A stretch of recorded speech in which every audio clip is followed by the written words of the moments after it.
Hi everybody, and welcome to this session on creative assessment with Minecraft Education Edition. It is going to be a hands-on session, so as best you can manage to listen, watch me and dabble around in Minecraft, but it will be fun, so it shouldn't cause anybody any distress. And if you want to keep your mics on, because we're in a nice small group, we can do that and talk away. So if you want to catch my attention, because once we go into Minecraft or sharing the screen, I really can't see the chat. So Lauren can watch the chat a little bit to see if anyone's behind, but sing out because we want to all get together and get through the activities at the same time. So let's make a start, and I'll go on to sharing my screen. Now, are you seeing my presentation slides? Yes. Something that says Minecraft Innovation Cluster Creative Assessment with Minecraft Education Edition. Yeah. Yes. Okay, and you'll see the link there, the bit.ly link, Assess Minecraft. Now, that's a link to the slides today.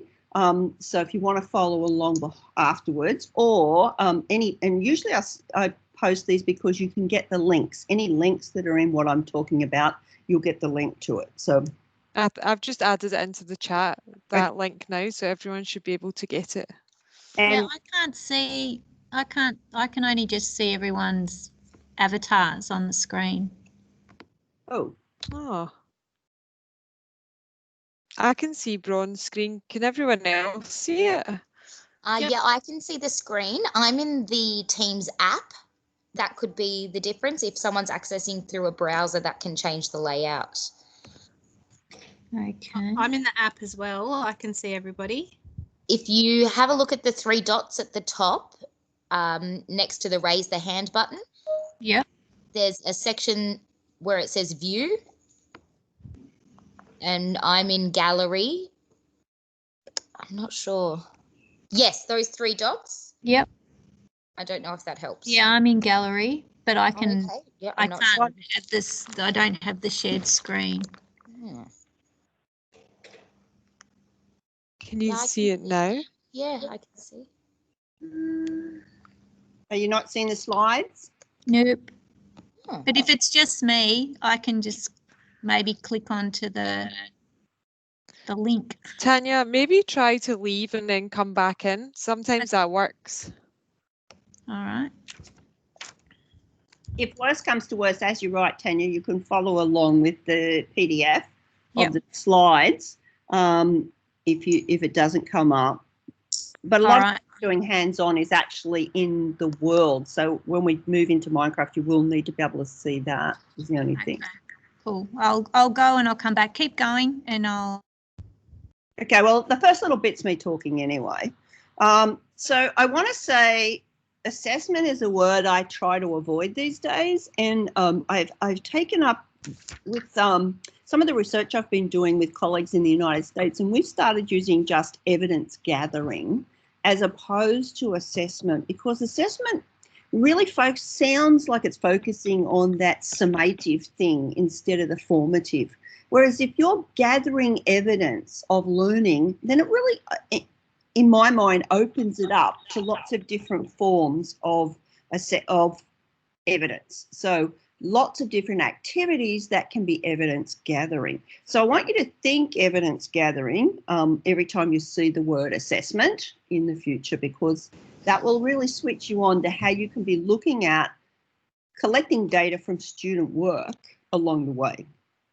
So, and this comes from a model I've been designing with colleagues in the United States, looking at use of AR, VR, virtual worlds, mixed reality, because what we found was people got so focused on engagement with the tool, sometimes the learning goals fell off the agenda. And I'm not going to spend a lot of time on this because this is a whole other talk on its own, but all it's meant to say that whatever your learning goals to start with, the kind of evidence gathering that you choose should be relevant to those learning goals. So, you know, depending on what your learning goal was, what you wanted the students to demonstrate, then your evidence gathering should reflect that. and it should reflect the kind of tool you've chosen to use in the classroom. And so this is a really good model to make sure that learning is in the driving seat, not the tool itself. And so evidence gathering needs to match your learning goals. This is as much as I want to say about that. Then a lot of what we do in Minecraft focuses on the build in the world. Oh, wow. And this is, you can go for the accuracy of the build. And then this is Falling Water by Frank Lloyd Wright. On the left, the actual Falling Water, and on the right, the same thing built in Minecraft by kids. And you can go for the accuracy of the build, and that can be quite evident from a screenshot. And sometimes that's what we're after. If you want students to build, and I've seen kids build a replica of the Titanic, the Eiffel Tower, all sorts of amazing icons of our world, and do so in really beautiful ways. And they're learning a lot as they do that. So, there's scale, there's, like the cultural aspects of the thing they're building. So there's a huge amount goes with that.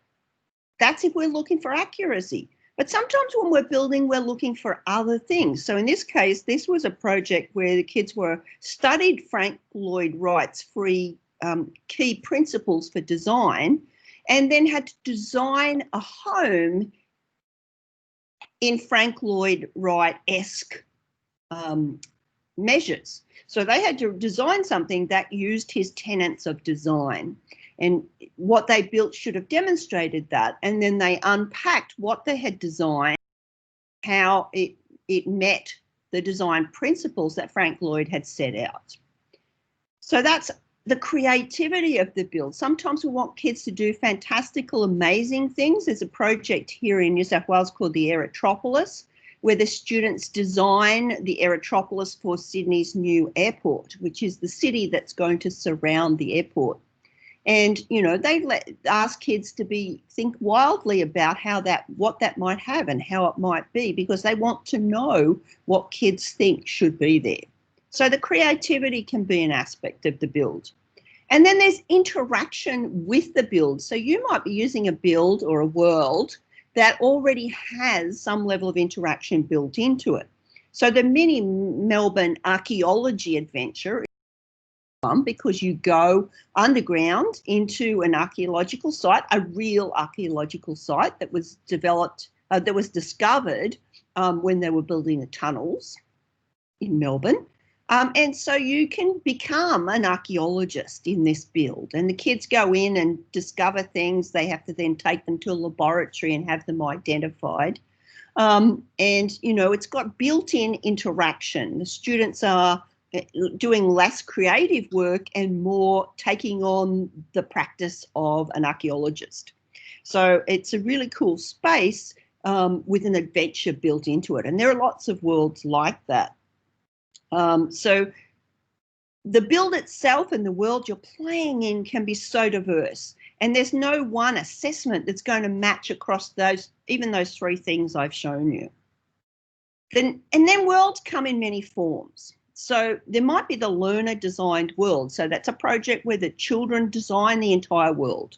So that might be dinosaur design, where they have to build a dinosaur using pixel art, or building a Rube Goldberg machine, one of those things where, one thing hits another and then it creates a reaction throughout a whole lot of things. Or the Minecraft music video, which is creating a music video inside Minecraft. Now, those are all where the learners are putting their creative and design skills to action.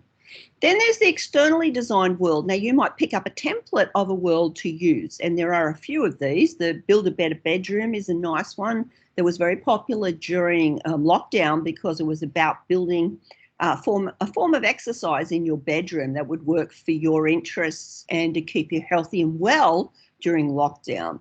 There's the Research Station's Antarctica one, which is a world which is actually built by the research station of Antarctica, where you can go to Antarctica and go to one of the bases and set up inside one of the bases.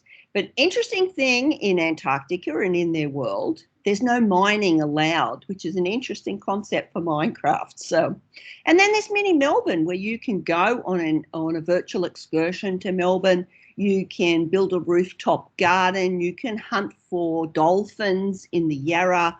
There are loads of activities around that template world.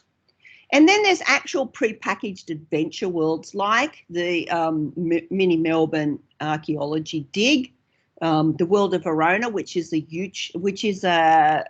Romeo and Juliet after the deaths of Romeo and Juliet, and you go through and collect evidence on what happened after they died. And then things like the Mindful Night, which is a really lovely, lovely project if you haven't done it, which teaches mindfulness. Now, it's designed for 11 to 13-year-olds, but we found that kids playing it together do really well out of it. So, you know, it's a well-being world designed for teaching well-being. And you're actually playing it through like a game. So you can see those are so diverse. No one form of assessment or evidence gathering is going to work for whatever it is you're doing with Minecraft. So we need to think about really multifaceted ways to work with Minecraft. And it already has some really cool tools inside Minecraft that we can use. And we're going to look at 3 of those now. And I'm going to preface it by saying I'm a huge fan of student engaged assessment. So that's where the kids are choosing the point of assessment. So that's, and we're going to go through and see, hopefully, what we're going to do is going to make that become clearer. So the children are choosing what they think is worthy of assessment. And sometimes in Minecraft, the build isn't the be all and end all. Other things will be important. So what we want to do now, I'm going to go I'm just going to stop sharing for a minute and go back and share my Minecraft world so that I can get you in there. Is that, I think I'll have to use my desktop and then go to Minecraft. So are you seeing Minecraft now? Yep. Okay. Yep. Okay, so you want to log in. So all I want you to do is to log in. And you should come to this screen. View my worlds, view library, create new, join world, import. And if you want to just signal do we need to wait a minute for some people to jump in? I'm all good. Cool. Yeah, I'm logging in now. There you go.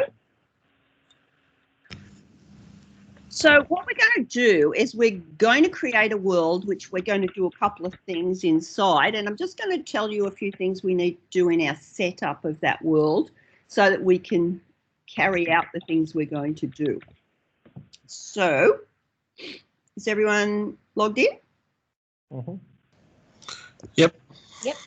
Okey-doke. So we're going to go create new. So you're going to create a new world, not from a template. So we're just doing new. And then you'll see the game settings come up. And I'm just going to call my world assessment. Well, I should call it evidence gathering, shouldn't I? Since I don't like the word assessment, I'm going to call it evidence.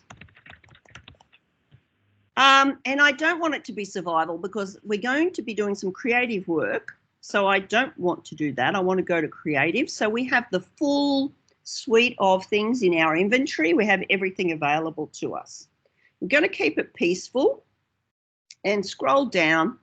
And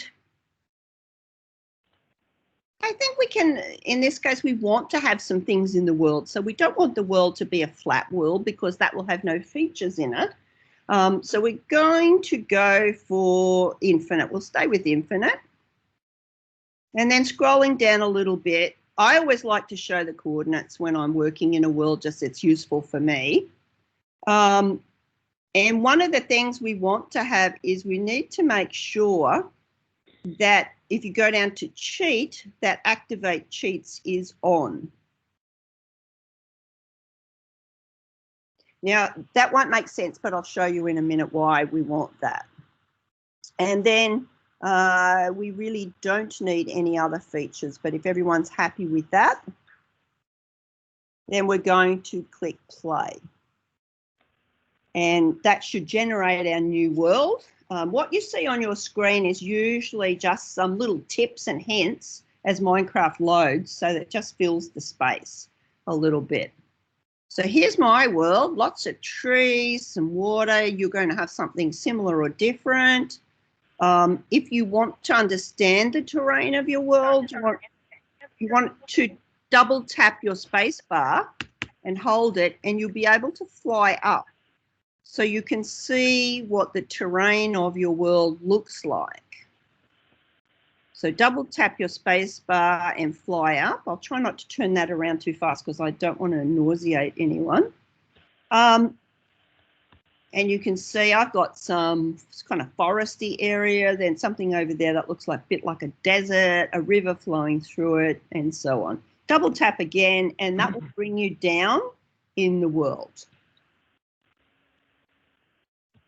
Now, remember, we use our WASD to move and our mouse or touchpad or whatever we're using to move around in the world. So W forward, S backward, A sideways, D to the right, and then your mouse, you can look up, you can look down, and so on. All right. Everyone happily logged in, created a world? Yep. Oh, I don't think Nikki has. Okay, we'll wait a sec. It's taking just a little bit of time. Windows wanted to block some features of Minecraft Education. Oh, thank you, Windows. That's all right, we can wait. This is our hands-on, and we have a nice little group here. We can take as long as we need. Could I ask a little question while Sure. we're waiting? Is there a way to have your character kind of fly over an existing world without you clicking forward to keep it moving? Is there like an auto fly mode? No, okay. I was trying to explain to my kids because I often put on like mindfulness videos like of calming things, and so I got them in like one of those biomes, the underwater ocean biome, and I was sort of swimming around. And I was wondering if there was an option I could, like, I probably could just press something on W and walk away and just leave it swimming, or get one of the kids to do it. But I thought maybe there was some setting I didn't know about where they could just kind of float around. You could program it. Okay. So you That's something I actually could look at, maybe, you could code it. yeah. You could code your agent to swim Right. until it hits land or I could something. make that a challenge. I reckon I've got a few kids in my grade who could Yeah. easily code that up for me in a couple of seconds, to be Yeah. honest, the way they talk about it. Within the world, it's not Okay. built in, Yeah. but you absolutely could code it to do it. Brilliant. All right, thank you. I really appreciate that. Thanks. And you probably just heard Charlie barking, so I'll go sort him out. That's all right. All right, have we got Nikki in? I'm still having trouble, but feel free to go ahead. My connection is just terrible. Okie doke. Well, as long as you can watch, because you Yes. can do it afterwards, and it's not all in the slides. So you look down at your taskbar at the bottom. You'll see down here where I'm flipping through the numbers. There's nothing in my taskbar, so I don't have any resources yet. So I want to hit the E key on my keyboard, and it's going to bring up the inventory of goodies. And this is all the resources you can have in Minecraft, other than some additional things you can craft, or if you're using the chemistry kit or some other things. So this is everything. And it's got some menu structures at the top, which I don't understand why things are in there. So I just use the search for the most part to find what it is I want. And we want you to find 3 things today that we're going to look at. So we're going to start with the camera. So if you just do search camera, and you'll find that it should bring up something that says camera items, and you want to then drag that into your taskbar. We're going to put that in the number 1 slot in the taskbar. So once something is in your taskbar, it's available for you to use. So that's the first thing we're going to do. Is everyone with me? Yep. Cool. Mhm. Excellent.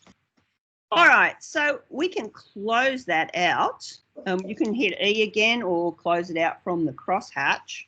And you'll see now in the number 1 slot is your camera. And you should see that in your hand, the block at the right-hand corner of your screen, you're holding the black camera box.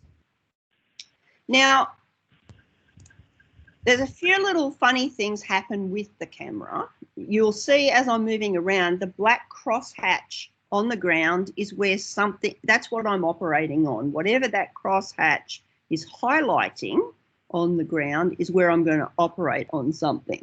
So if I'm going to, what I want to do is place a camera in the space, and I'm going to hit the right mouse to place. Remember, to break is left, right is to place, and I'm going to place a camera in the world. So you should see what I've got on screen, like a really 1900s camera, not an iPhone 12 or anything fancy. And that camera is now in the world and I can use it. And you'll see I still have a camera in my hand. Now, if I put my cursor over the camera, I will then be able to take a photo. So using my right mouse again, it should, you'll see it flashes. And did you see a photo of me flash up on the screen?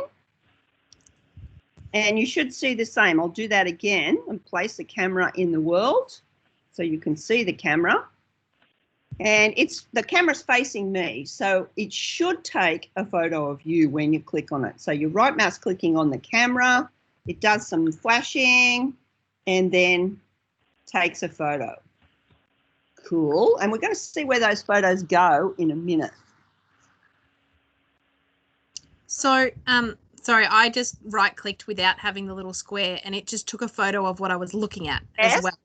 So will that go to the same place? Yep. While you're still carrying the camera in your right hand, if you right-click somewhere in the world, it will take a photo of that space. It can take a photo of you, or it can take a photo of what's in the world. After I did that about 8 times before I figured it out. Yeah. So you can take photos of what's in the world, or you can take photos of yourself. So go Happy Snaps, that's cool. Let's go and get the other tool that we need. Is everyone happy with using the camera? Yep. So I just grabbed a whole lot of Happy Snaps there. Now, we need somewhere for these photos to go. So let's go back to our inventory and let's now pull up our portfolio. So I'm not searching now for the camera, but for the portfolio item. And I'm going to drop that into my taskbar. Now, this is a place where the photos can go and we can caption them. So I'll just do that again. If you go to the number 2 slot in your taskbar, because now the portfolio is in number 2, camera's in number 1.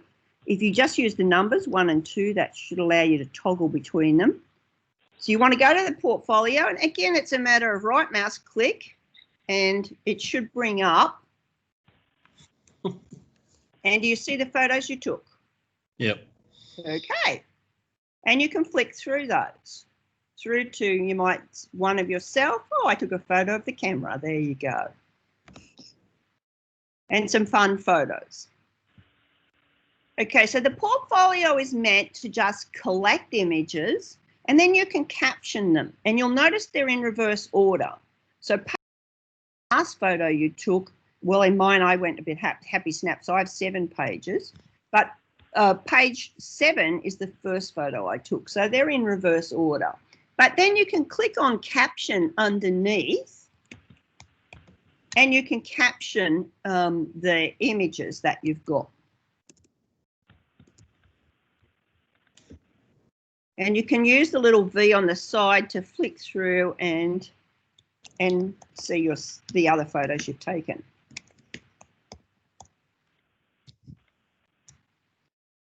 And it's just a reminder of what you've done. Now, this is a really nice little tool for kids to show you the stages of a build, perhaps. Maybe you want them to show what they started with and for them to choose the points along the way in their build where they had to make a decision or where, you know, something momentous happened or they had a big aha, and they can take a screenshot of that and then caption it. You know, I decided to use cobwebs to represent silk on the Silk Road or whatever it is the students choose. Excuse me, I just got to have a sip of water. Well, Diet Coke. But. So you can write a little caption in there and remember what they were. It might be a collaborative build, so they might be in a world together. And they can decide what the caption should be. Oh, I've got a terrible tickle. Okay, so you can caption some of your photos and you'll see that they're all going to be stored there. You don't lose them. As soon as you bring up your portfolio, they'll still be there. If there's some, like I have a bush here that, you know, really wasn't relevant, I don't want to keep that one, I can delete it. And so I've got my photos. I hope you've all got your first selfie on screen, because selfies are always fun. And it would be cool to go back into our team space, maybe and post a selfie with your introductions in our community space. So that's how to use the camera and the portfolio. Cool. Let's go to the next tool and we can just close our portfolio. If you wanted to, you can export it. So that exports all the pictures with the captions as a file that you can use. So if you go to exports, you can export it just in case you thought you might need it for now. And it's good for kids to export them before they finish working so that they know they have all of the images they may want to have used. So I'm just going to save that and then I'm going to close it. Okay, now the next tool we want to look at is the book. So if we go to our portfolio, to our inventory, and now we're going to look up book. Well, actually, if you look up quill will be better. Strange notion. It's book and quill together. And that's the next tool we're going to use. So if you go book and quill and then drag that into the slot number 3, you now have your camera, a portfolio, which is a collection of images, and your book. Is everyone okay with that? Yep. Anyone need a few seconds? Bronwyn, how do I'm on the iPad. How do I get back to the inventory? I'm on the photo export page on the iPad. You need to close after you've exported it. Yeah, but how? I don't have any. Is there a cross in the top right hand side? It's on the brown part of the portfolio because I couldn't find it either a second ago. Yeah.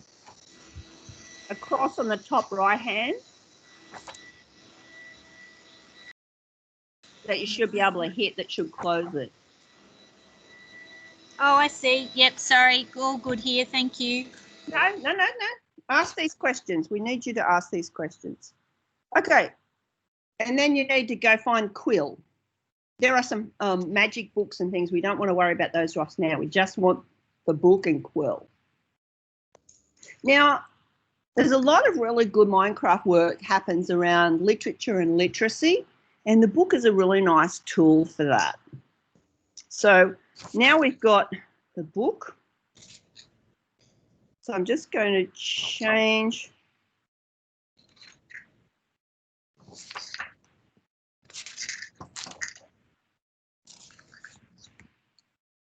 I just changed with a command there, and I'll show you something with commands in a minute. I just locked us into day, I hope. So now I'm going to go to the number 3 slot. So you're hitting number 3 and you'll see it's highlighting the book and quill. And again, it's just a matter of right clicking on that and you'll see it brings up a book now with page 1 and page 2.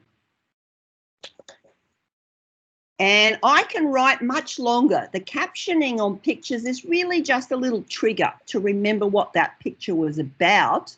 Now I can write a really long piece.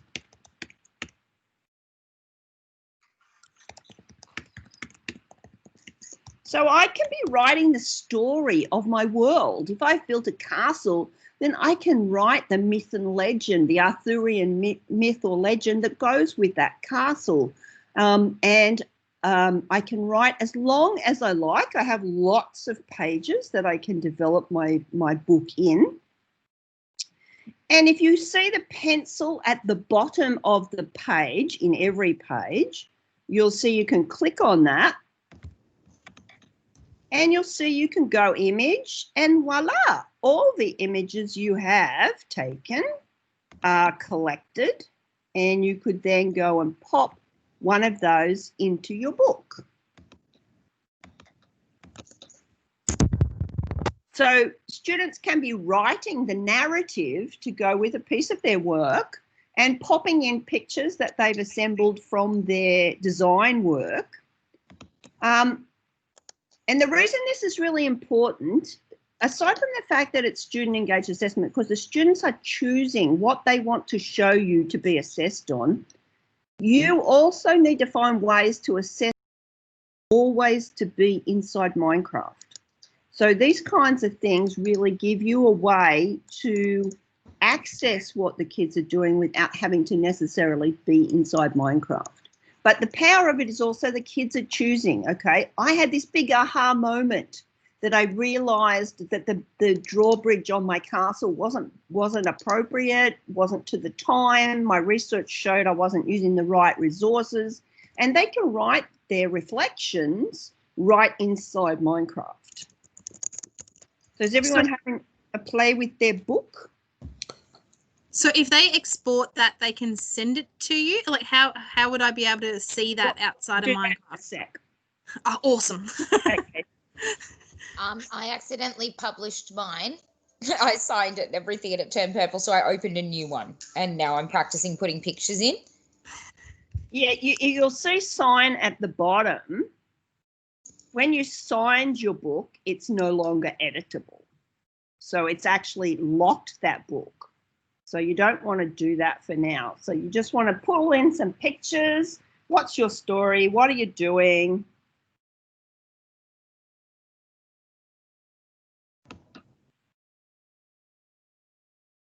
Anyone else have any comments? Once you've signed the book, does that mean that, like, because they can't edit it, thinking about getting the books later on from students, are they just going to create tens of thousands of books because they've accidentally hit sign? Like, is there a way to sort of keep it open without actually signing it? If you close down Minecraft, that book will still exist. Okay. If you haven't signed it. Okay. And that's why it has the warning on it. When you click sign, note when you sign this book, it will no longer be editable. So you just need to point that out to them to make sure they understand. You can just leave it open in your inventory and add to it as you build and collect evidence. Yeah. Okay, cool. So it goes against that instinct to save everything. Yes. Yeah, because that's what straight away I'm like, I'll just save it in case, but yeah. There is one thing about Minecraft, it saves locally. So it's saving to the device the child is on at the moment. And what you need to remember, if you're going to be using shared devices, at the end of a session, you want the kids to both export their work. So what we've been advising teachers is when you get to finishing whatever their session was, to export their world, they can export it to their OneDrive or to their Google Drive or whatever you're using, or, you know, and have access to it. They just have to import it next time they're using a different device. And some teachers have found it's just easier to make sure the kids get number 12 laptop every time they come in. In BYOD schools, that's not an issue, but it is an issue if you're, you know, using shared devices. By the way, on the bottom right of your screen, if you haven't seen this, this is magical, is a little green book, or it turns green when you mouse over it. Now, that is the Microsoft Immersive Reader, and it will read the text on a page, any page where you see that symbol. And so you can use it throughout spaces in Minecraft. So my page it's going to read it. Page 1 of 7. Page 2 of 7. This is a fun place, and it makes fun collecting my own evidence. Page and so on. So the Immersive Reader is a really great tool. If you've written a book, you could write a book and leave it in a world with all the instructions for the challenge that you're setting up for the kids. And if you want to reduce the literacy burden for the students, they can click on the Immersive Reader and have it read to them or read along with the Immersive Reader. Bron, the Immersive Reader tool also has really great translation tools inside it for students that have English as an additional language. Do you want to open that, Bron, just so I'll point you in the right direction. It's really, really good. If you click on the book in the top right. Yep. And then you can translate, so you can choose a language. Maybe choose something like French. I know that works. Yeah. They all work, but I understand a little bit of French. And you can choose by word or you can choose by document. So if you click on the document for now, Bron, just so you can see, it translates it instantly. Oh, wow. And you can actually flick between, at the top of that page, it says original in French. You can flick. Page 2 de 7. C'est un endroit amusant. Il fait plaisir à recueillir mes propres preuves. Jeez. 3 de 7. Really correct as well. It's really good. Like, if you can go back up to that book, Bron, there's just a couple of extra things. This is a really good tool, and it's available in Microsoft Teams, Microsoft Word, PowerPoint, all the Microsoft products, basically. Right. If there's too much crowding on the screen, you can also turn on align focus. So as underneath that, yep, that's it. So it can read it out line by line and take out the rest of the words, which is really handy. There's a picture dictionary as well. So if you hover over a word, you will get a board maker symbol for some of the words to try and help decode them. And then I'm just trying to remember, Bron, see the magic wand? Can you click on that at the top? I think that one, yeah, you can highlight parts of speech. And it will color code them. And the double A at the top, that one's all about background. So if there's a particular background you want in the background of the text, you can change it so it's easier to read. You can change the size of the text. So yeah, it's a really, really good tool, and it's available in Minecraft, but in all of the other Microsoft tools. And next week when we're doing we're talking about students with additional needs, we'll be focusing more on this in that time to look at how you might change screen backgrounds and things like that for certain students. But I really love the fact that it's reducing the literacy burden for students. So you could leave quite detailed instructions and they can have it read back to them. And it's really lovely. And yeah, if you've set up your Microsoft account for Australian English, you will get Aussie accents. I think you can change it, Bron, down the bottom next to the play button. There's like a speaker with a cog. Yep. I think that's where you can. Oh, that's just a voice selection. Yeah, there's one of the buttons you've got to have set up for Australian English, not American English, and yeah, and then you get Australian speaking accents. But yeah, no, it's a very, very cool tool, and it runs across, so many Microsoft tools. I've never heard of it. No, and most people haven't. And It's amazing. It's been around actually a couple of years, but it's really hit the fore lately. Yeah, it's I just had like 800 ideas of how to use that. That's so good. Well, can you imagine if you write a book in French and the kids can go in, translate it, and look, they can be picking up the words. You can have it so as Lauren said, so it highlights word by word so they can be associating the French words with the instructions, or so on, so on, so on. Okay, so cool tool, loads of good stuff. When you finish with your book, you want to sign it.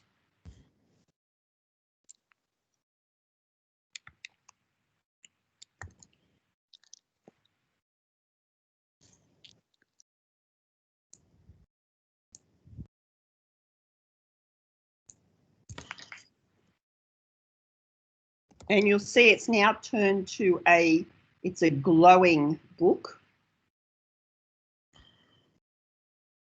in the inventory. And I can bring it back up, but I can't edit it. I can read it, but I can't edit it. And then when I bring it back up, I can export it now.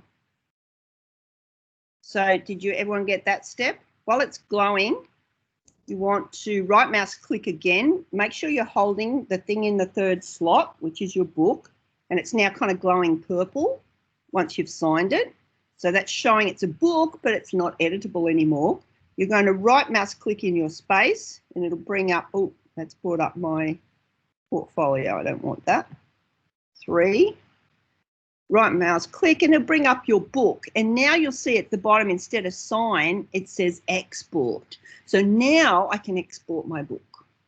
So kids can be doing something in Minecraft and be capturing what they've done bit by bit, stages or aha moments, or where they say, like some piece of research they've done and they want to share it with you from what they've done in the world. See how this looks just like the Leaning Tower of Pisa. It leans at the exact right degrees or whatever. And they can output that to you without you having to be in Minecraft. Cool. Nice. I just exported it to Seesaw. Yes. So that was pretty cool. And it goes in as a PDF. Yep. So, yeah, and you can export it to their OneDrive. They can be using it as part of their own portfolio of evidence that they're collecting on what they've done. What I love about this is the chance for kids to say, I struggled with this problem for a really long time and I solved it, and they can tell you about that. When you look at a kid's build in Minecraft, you can't always tell what big learning took place. So you need them. It's a tool for reflection. It's a tool for them to share their thinking. It's a tool for metacognitive work because the kids can be thinking about their own thinking. I love it. Bronwyn, just a question. If you can export these things, can you import them so people can share them in their experiences? So, for instance, if I export my book, somebody else is able to download it and then import it into their Minecraft. Is it worth it, or is it just not an unnecessary step? I don't know if you can. They're usually attached to worlds. So you can put them in a world, build it in a world. Let me take that on advisement to find out if it's doable. Yeah. Okay, I'll find out. All right, so nice tool. Everyone like that? Do you have a bit of fun with that? So you've got your camera and how to use that. It's a really simple, fun tool. And if you go back from what you've got to your portfolio, you still got all your pictures you took there in your portfolio, so they're saved while you're still working in the world. You can add to them, delete them, whatever else. So camera, book and portfolio, book and quill, really cool little tools for assessment. Okay, we're going to do another one. This one's a little trickier, so bear with me. I want you to touch the T key on the keyboard. So that brings up the chat window. Even though we're not in a multiplayer world, it brings up the chat window at the bottom. And that's where you can chat when you're in multiplayer, or you can use commands. And we're going to just learn a quick command because we want to be able to use it in what we're going to do next. So I'm going to put this, just the / key, you'll see that I've done on screen, and that automatically starts a menu of commands that are available. So this is some of the commands I could be looking at. So you'll see some of the commands. You could use your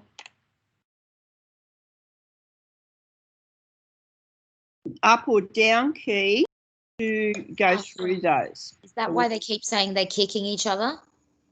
Probably. It means they're removing each other. I didn't know what it meant.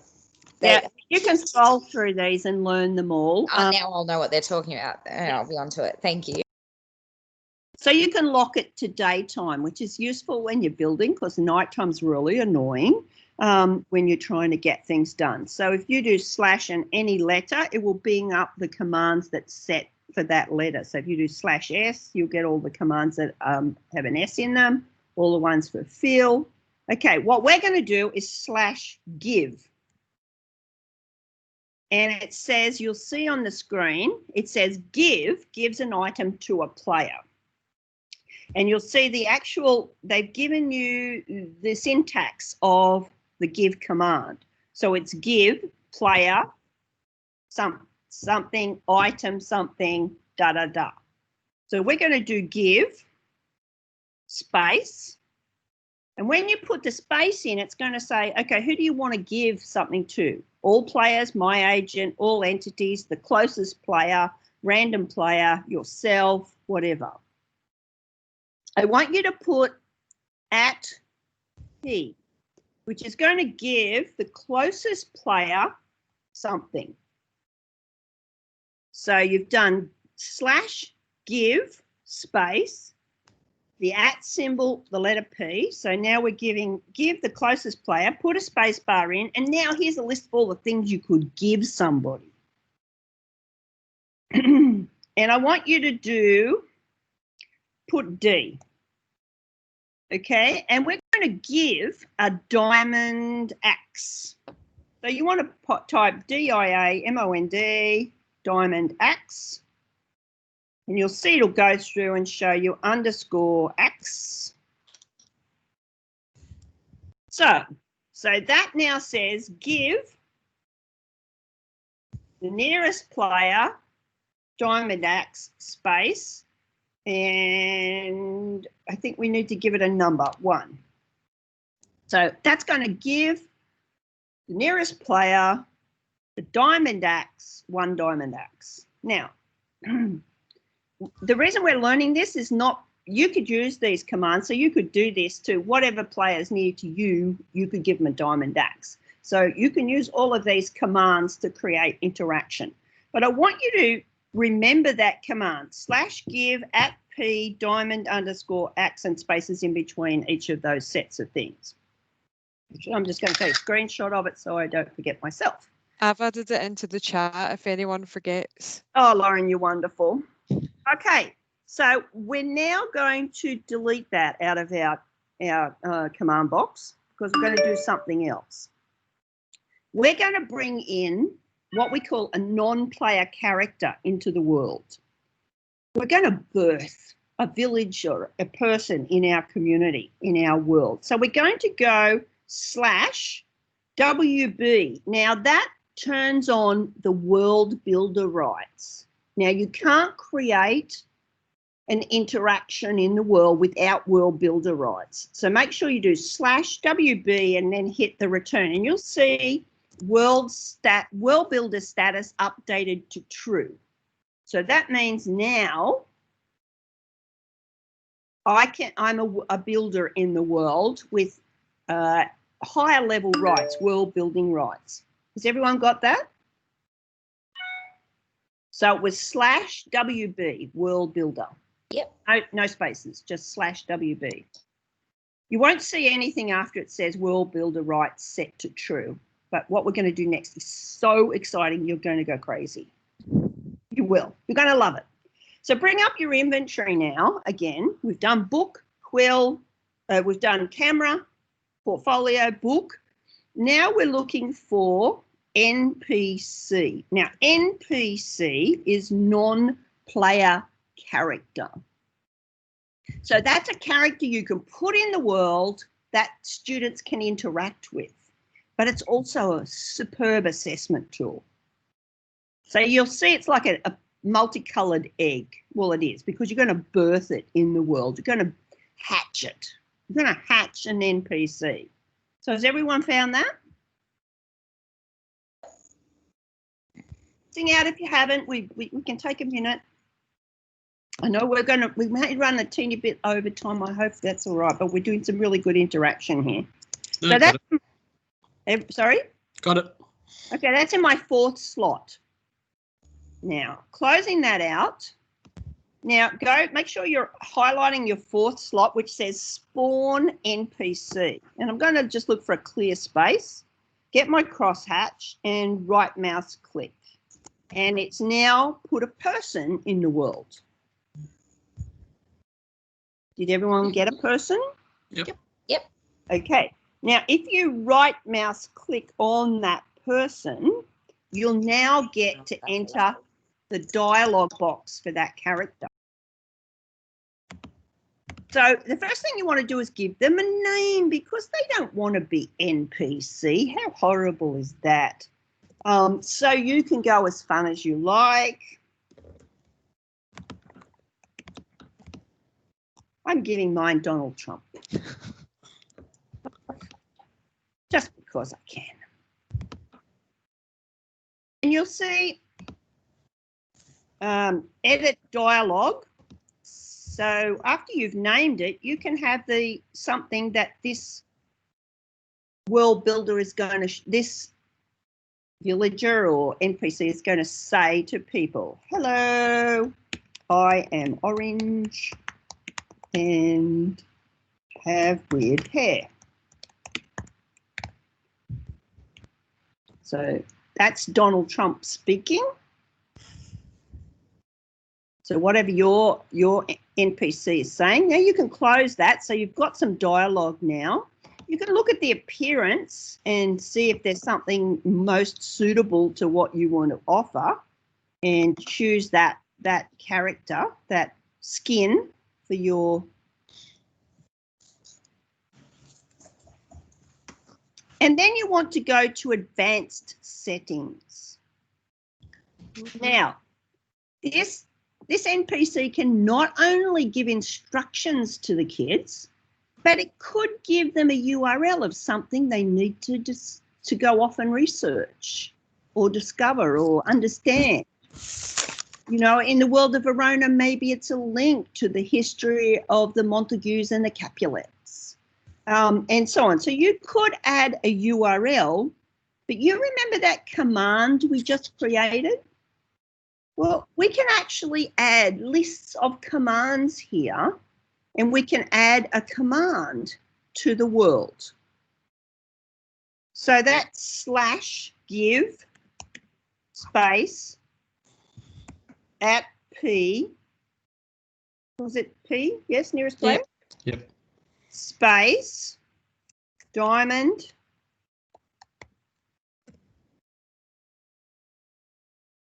underscore X, space 1.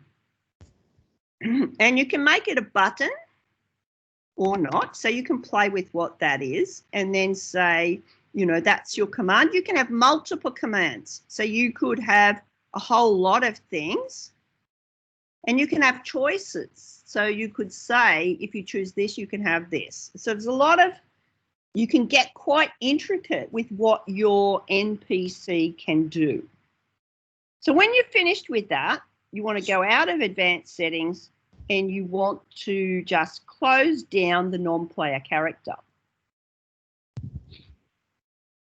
Now, you're in World Builder Rights, so now you need to close off the World Builder Rights to see what the player could do with this. So you hit the T key again, and that brings up your command line box, and you just do / World Builder. That will turn off World Builder rights. So now World Builder rights are off. If I click on Donald Trump, I can see the dialogue.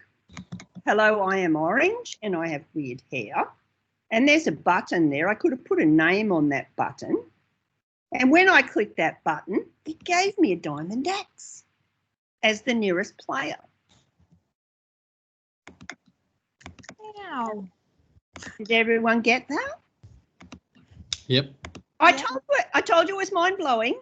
Now, you can build a world and just float it out to the kids, and you can set your project goals with an NPC at the beginning. You can give them some tools you want them to have. You can point them to a research URL, but flip that. When kids build, NPCs can be an instrument of assessment because they can demonstrate what they know about something by how they program their NPCs. And I'm actually just going to flip out of Minecraft for a sec to show you what I mean by that. Back to my PowerPoint slides. Are you seeing the PowerPoint now, Lauren? Yeah. Okay. So we've done NPCs and we've done how to do that, and you can play with that a bit more. But one of the things you can do is, this is a project that Kirsty Brown's doing this term. The kids are designing a maze, and on your way through the maze, NPCs are going to ask you questions that will guide you to the centre of the maze and the prize. Now, their unit of work is on online safety and digital citizenship. And so the NPCs will be giving you alternatives like, if someone tries to contact you online, should you do this, this, or this? And it's giving you choices. If you choose the right one, it won't give you the diamond axe, but it might give you the key to get to the next part of the puzzle of the maze. So in this space, the kids are using their programming of NPCs as a way to demonstrate their understanding of online safety. How cool is that? So you can play with those NPCs. The only tricky bit of that is remembering to turn on World Builder rights and turn off World Builder rights. And the same for the kids. But you can program them to do loads of stuff. So the kids could say, here's the research I've found, and they can list the URLs of the good research that they found to support what they've done. And so they can have lots of interaction with these. These are really the key to building an interactive space. In those Frank Lloyd Wright builds, you could have Frank Lloyd Wright speak to the visitors and say, here are my 5 tenets of design. Can you recognise each of these in this build? And so those NPCs can be a fabulous instrument for assessment. And students can then screenshot them and put them into their portfolio or book.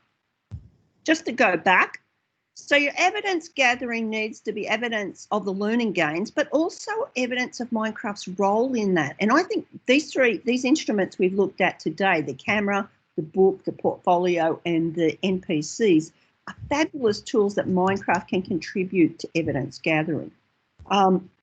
The comment there, make engagement the floor, not the ceiling. I know Minecraft's engaging, but that's not all we want to do with it. So we need to push it to really be an instrument for assessing knowledge and understandings and skills. And it's not all in the game. So assessment isn't all of what happens in the game. I know we focused today on the tools inside the game, but there's what Jim G calls the big G and the little g. Now, he's a literacy professor, very famous for books on video games, but he wasn't a gamer. He came to games through the quality of what they offered to learning in literacy. And he calls it the small G and the big G game. So the small G is the piece of media, the game itself. And then the big G is everything that surrounds it. It's the discourse and discussion we have with our students is the big G. And so we see that when we see teachers doing observation and discussion with their students. That's really key. Go around and ask your kids, what are you doing? Now we can, of course, it's a lot easier than while we were in remote learning.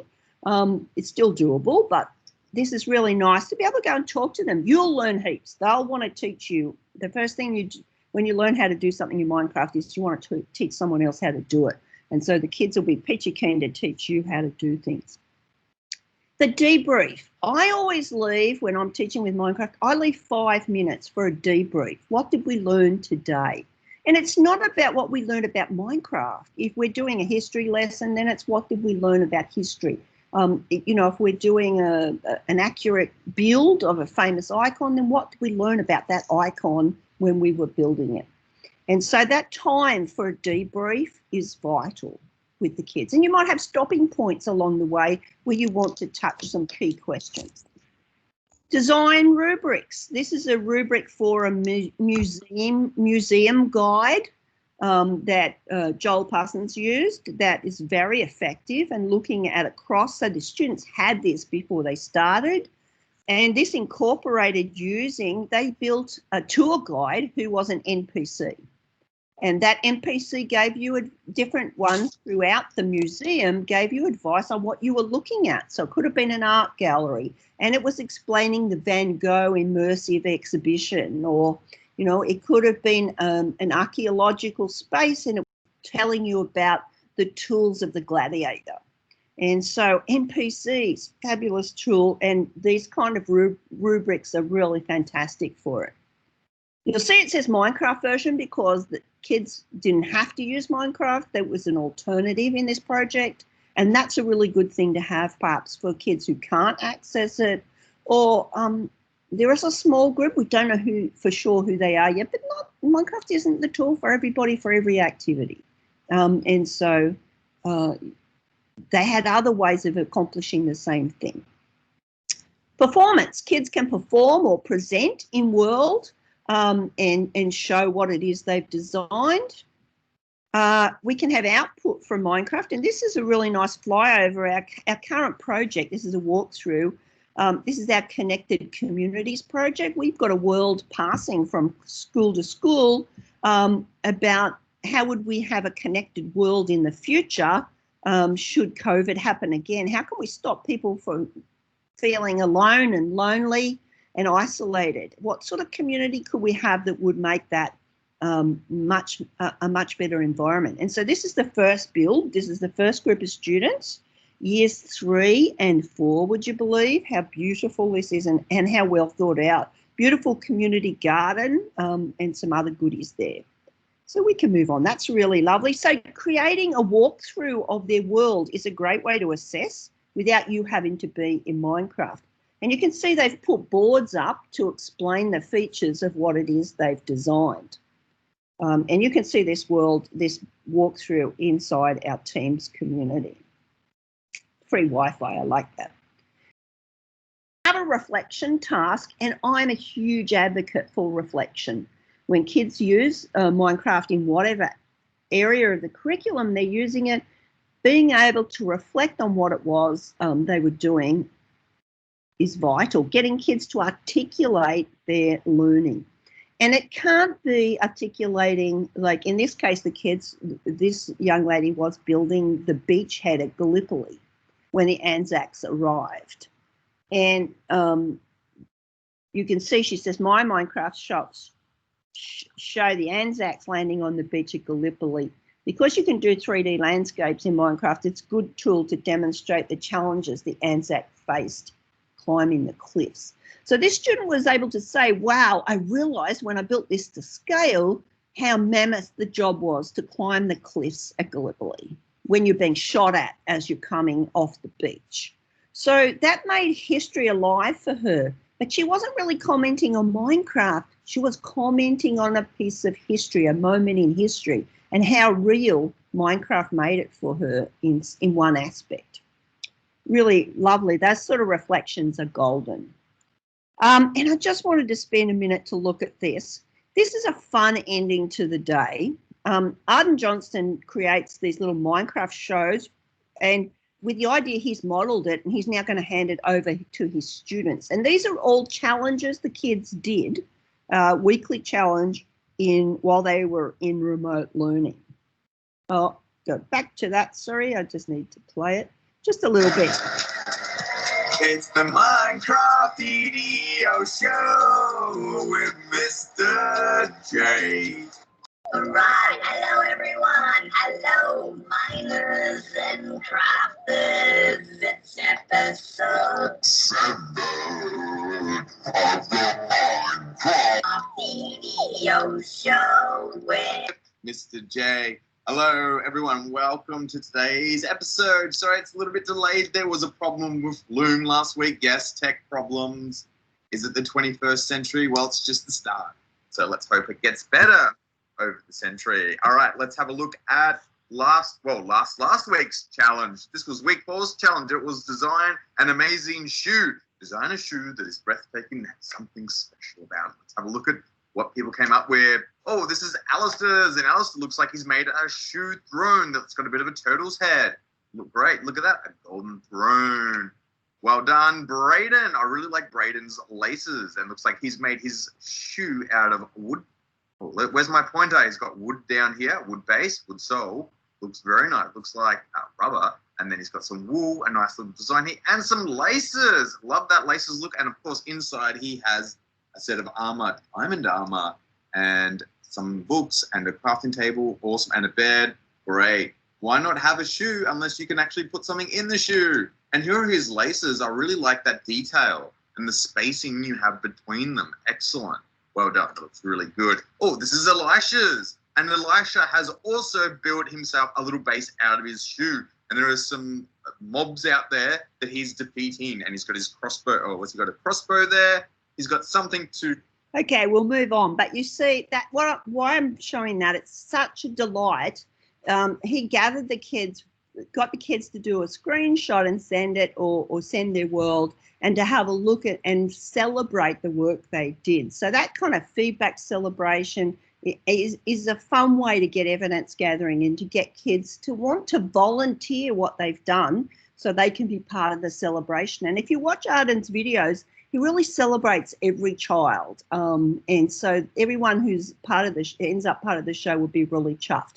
And he's created a model he wants to hand over to his kids so they can start doing the work of, hosting the show. It's really cool and funky and fun. And why don't, teachers can have fun too.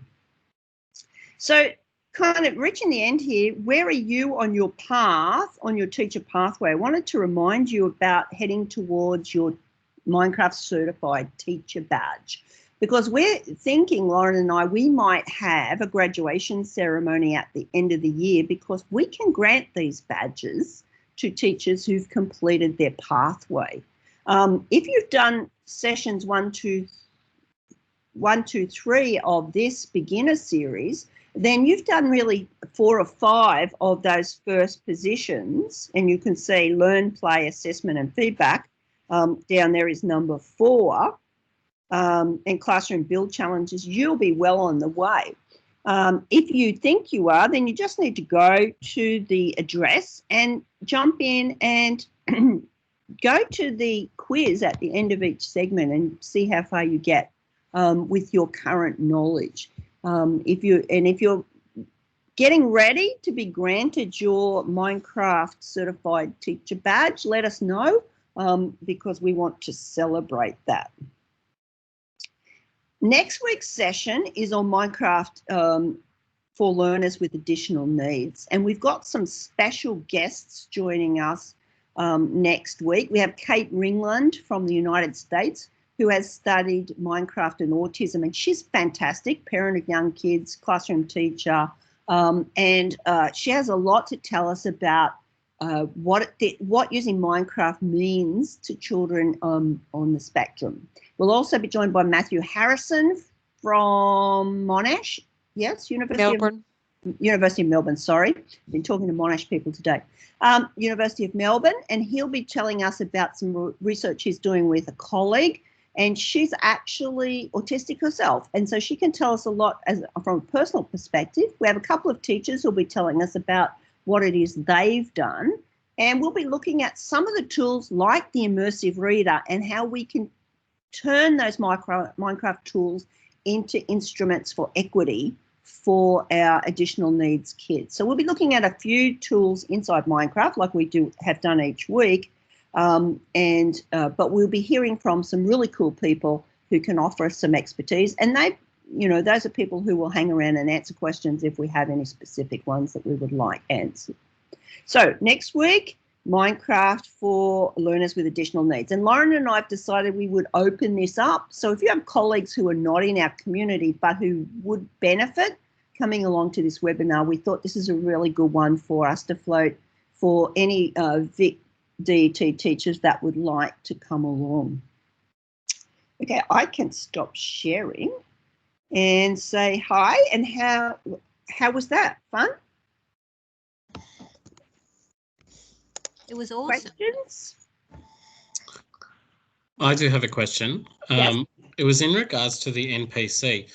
Are you able to give question commands so it forms like a quest? So for instance, if you get the students to go to your URL, read the URL, and then either answer a question in order to obtain an object. So for instance, like you move along, say a maze, that to get a key, you would have to read what you want them to read, incorporating, say, literacy, and then answer a question in order to get the object.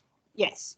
So you can have a string of interactions with the NPC. So the NPC could give you a question, give you a URL, and then when you've done that, give you a question again if you choose, but it has to give you options. So Okay. The only way it can understand the answer is by making it a multiple choice question. And if you choose the right option, it could then give you something as a reward. Okay. So it's just setting up the right string of interactions. Okay, cool. Yep, that's very doable. I love NPCs. I just think, they're such a cool tool.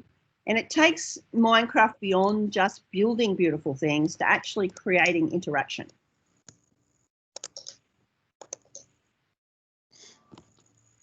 Any other questions? Well, everyone's dogs were good and quiet. That's nice. Had to duck off a couple of times, but they're settled in bed now, so I won't bug them. Mine are all snoring. That's good. Anyone else with a question? I'm going to turn the recording off if we don't have any other questions. Okay.